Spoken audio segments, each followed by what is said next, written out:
work with the camera sometimes. Hey, no, we appreciate the coaching. So, all right. Well, Ed, one of the things that's been really cool about this trip is that we've been asking people to tweet in questions that they might have. That always scares me. For you. And so most of the questions, the easy ones you already got taken care of. So here's some of the ones that were a little bit more serious that I look forward to hearing your answers on. Most people recognize that you spend a great deal of time studying trends within the church and a variety of different denominations. So the question right now is, with the economy the way that it is, how have you seen that affect church planting? Yeah, I think what you find is there's less money and more openness. So I think a lot of church planners who are really working with funding-based models, that I got to raise $100,000, whatever, are struggling right now. I think those who have other means of support, or maybe are planting churches that, from inside an existing church, or perhaps they're doing it bivocationally, got a job, I think they're finding it easier. And I think right now there's an openness. One of the study done, economist at University of Texas, I think it was, or Texas Tech, I forget which one. I know they're not the same.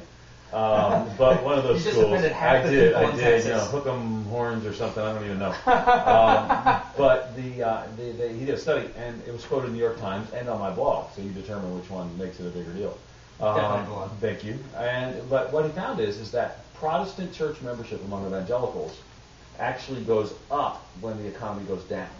And so there's an inverse relationship, right? So the worse the economy does, the better Protestant church membership has done historically. And it's less cyclical. It's called countercyclical. It's less cyclical for mainline, but clearly was for evangelicals.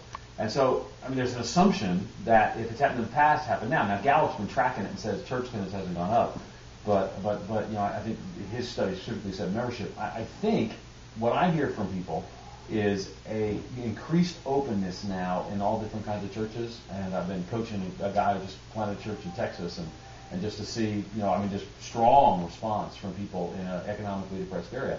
I think there's openness there. My first church I planted among the urban poor in the inner city of Buffalo, I found the poor were very open to the gospel, and I think that when people struggle financially, there's an opportunity there to plant churches. Now the question that goes along with that is that so people who are maybe more economically struggling are more open to attending a church, and they go to a church plant, but then they don't necessarily have the money to be generous to kind of pay for that church. So what do you see the trends long term for pastors who start churches like that are reaching these people who've been affected by the economy? How are they going to keep their churches afloat? Is it scaling down or bivocation?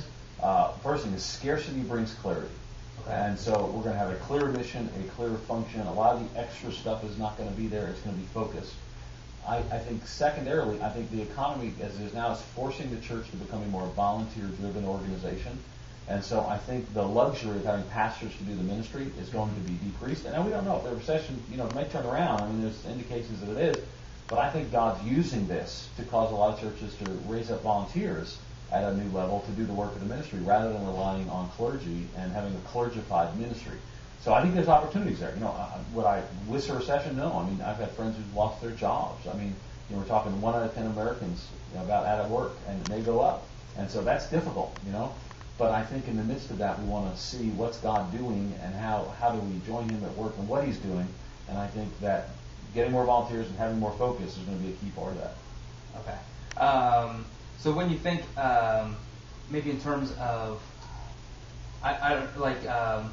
across the denomination board, where are you really seeing maybe some of the bigger denominations? Are you seeing some of them kind of having to scale back as a result of the economy on the larger level? Where are you seeing? Yeah, you've seen budgets cut, no question. Now some have actually upped their budget. The Assemblies of God, for example, seems to have an opportunity to up their budget. Others have as well. Others just don't have the money coming in. It's kind of there's a little bit of a lag time, but the churches set their budgets, and a lot of them send money on a percent to their national, or their state district in their office, national office, and so there's a little bit of a lag time, but that's catching up. So I think that's hurt in some cases, but some are saying this is the opportunity. We're going to seize it and go forward with it, and I'm encouraged by that. So I'd say it's a mixed bag, but most probably are experiencing cutbacks.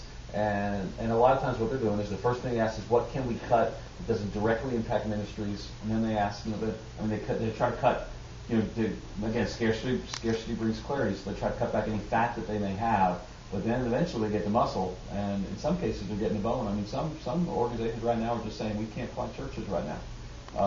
But again, a lot of that's because we're working in a financial driven model. I got turned down to plant my first church. My denomination turned me down. I was 21 years of age, moved to the University of Buffalo. Well, God called me to plant a church. What I would say to any church planter out there, if God's told you to plant a church and the money's not there, God didn't say plant a church if the money's there. Okay. When I went and got a job, I blew insulation. And I started the church on, just on the weekends and worked during the rest of the week. So I don't think that we should consider the presence or absence of money to be the calling of God in church planting. I think you just go plant a church and trust the Lord along the way.